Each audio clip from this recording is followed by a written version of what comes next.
The first piece of information you receive shapes all subsequent decisions. Anchoring is when your brain fixates on the first number, image, or idea presented, even if it's completely irrelevant. That's why stores show the original price crossed out next to the discount. This trick works in negotiations, sales, and even relationships. If a salesperson offers a product for $10,000 initially, when they lower it to $7,000, it seems like a bargain, even if the real value is $5,000. Your brain uses the initial anchor as an automatic reference point, distorting your perception of value. But what's most fascinating is that it works even when you know you're being manipulated. Researchers asked people to estimate the height of Mount Everest after showing them random numbers. Those who saw high numbers guessed higher heights. Those who saw low numbers, lower heights. It operates on the subconscious.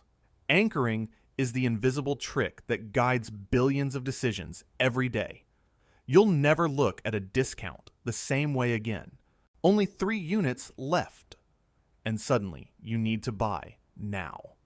Artificial scarcity is the technique of creating urgency through limitation. When something seems rare or about to run out, your primitive brain panics and shuts down rationality. This is the basis of 90% of digital marketing strategies. Countdown timers, last chance, limited availability, all designed to trigger your fear of missing out. Travel websites show only 2 rooms left, even when there are 50 available. And it works because our brains evolved to value scarce resources. However, genuine scarcity is different from fake scarcity. Studies show that when people discover that scarcity was fabricated, the brand permanently loses credibility. The trick has an expiration date. Overuse creates immunity. Scarcity is fear disguised as opportunity, and our brains take the bait every time. A beautiful person must also be intelligent, right? The halo effect is when one positive characteristic contaminates all other perceptions. If someone is attractive, we automatically assume they are also competent, trustworthy, and likable, even without evidence. This bias affects everything from job interviews to criminal trials.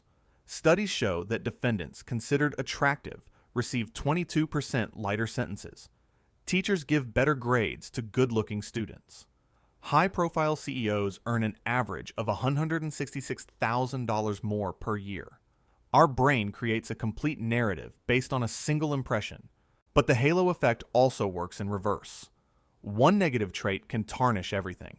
It's the horn effect. If someone is late once, you start to doubt their punctuality, organization, and even their honesty. We judge books by their covers because our brains are programmed to conserve mental energy. And this creates invisible injustices every day. Start by asking for something small, then ask for something bigger. Foot in the door is the technique of securing a minimal initial concession to pave the way for larger requests.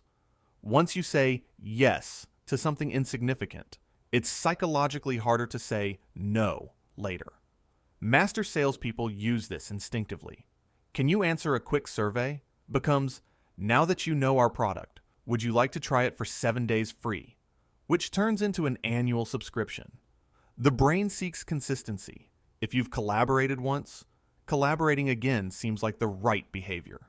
Interestingly, the size of the initial request hardly matters, as long as there is action. Researchers managed to get 76% of people to agree to put up giant signs in their garden, but only after they had agreed to put up a small sticker on their window weeks earlier. The most dangerous yes is always the first one, because it opens the door to all the others. If everyone else is doing it, it must be right. Social proof is the phenomenon of copying the behaviors of others to validate our own choices. Lines outside restaurants, number of followers, star ratings, everything serves as a mental shortcut. If other people approve, I should approve too. This is the most powerful weapon of the digital age. Influencers with millions of followers sell products because the sheer number of followers is social proof. E-commerce sites highlight bestseller or 5,000 positive reviews. Even canned laughter in sitcoms is social proof, telling you when to laugh. But the dark side is herd behavior. Classic studies show that people deny what they see with their own eyes if everyone around them gives the wrong answers. The need to belong outweighs the need to be right. Social proof is comfort disguised as a decision, and you follow the crowd even when it's walking towards the precipice. I've already invested so much time, money in this, I can't give up now. Sunk cost is the fallacy of continuing something bad just because you've already invested resources. Your brain hates waste and treats past investments as reasons for future decisions, when they should be irrelevant. This trick keeps you in toxic relationships. We've been together for 5 years already. Bad jobs, I've worked here for 10 years. And failed projects, I've already spent $50,000. I can't stop now. Rational logic says, past costs don't change. But emotion screams, it was all in vain. Casinos exploit this brutally.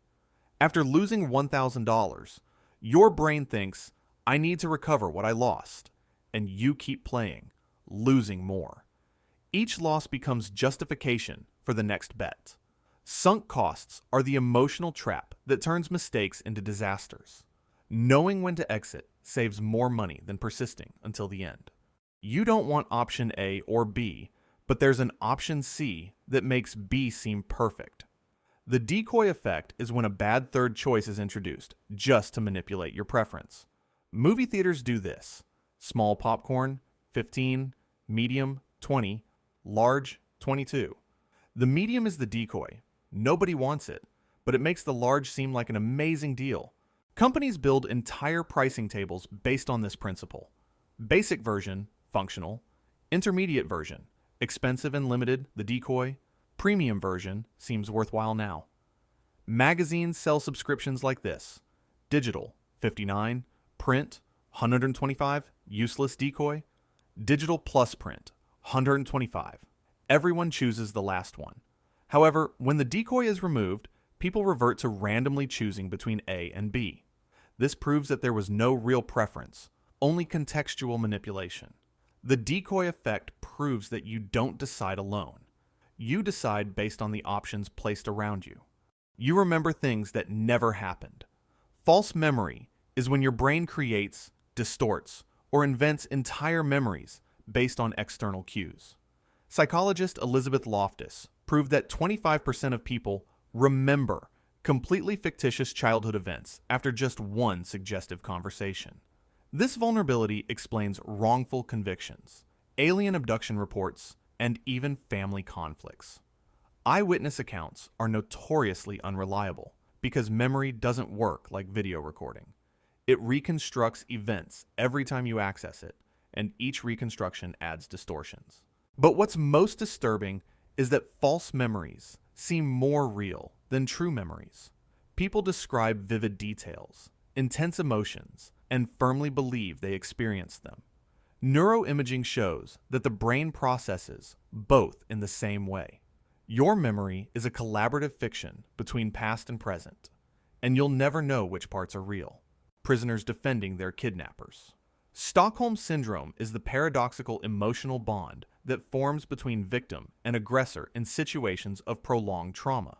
The name comes from a bank robbery in Sweden in 1973, where hostages refused to testify against the criminals and even raised money for their legal defense. Psychologists explain that when your survival depends entirely on someone, even if that person is the threat, your brain creates a bond as a defense mechanism. Small acts of kindness from the abuser are amplified. The victim rationalizes the abuser's behavior and minimizes their own suffering. However, Stockholm Syndrome is not limited to kidnappings. It explains abusive relationships, religious cults, and even toxic corporate environments. Emotional or financial dependence creates the same psychological dynamic. Your brain might betray you to protect you, and you'll defend those who hurt you. The less you know, the more confident you are. The Dunning-Kruger Effect is a cognitive bias where incompetent people drastically overestimate their abilities. Beginners feel like experts. Real experts doubt themselves. Ignorance breeds confidence because you don't know enough to realize how much you don't know. Studies show that the worst 25% in any skill rank among the best 25%. Students who scored the lowest on tests believed they had done well. Bad drivers swear they are excellent. True competence comes with humility because you see the complexity. Interestingly, this effect explains half of the internet. Political commentators without training, Instagram nutritionists without degrees, amateur investors giving financial advice, all trapped at the peak of confident ignorance. The Dunning-Kruger effect is the trick your own ego plays on you. And the louder you shout your opinion, the less likely you are to know what you're talking about. If you enjoyed this video, subscribe to the channel to don't miss the next episodes. Share with your friends and give it a like. And in the comments, tell me, what psychological trick have you fallen for without realizing it? Check out a preview of the next video. Sue was a female Tyrannosaurus rex that lived 67 million years ago in South Dakota. Measuring 12 meters in length and weighing 9 tons, she was one of the largest predators on Earth. Her skeleton is the most complete T-Rex ever found. 90% of the bones are intact. Sue's body tells a brutal story. Paleontologists identified 19 different injuries. Thanks for watching. See you next time.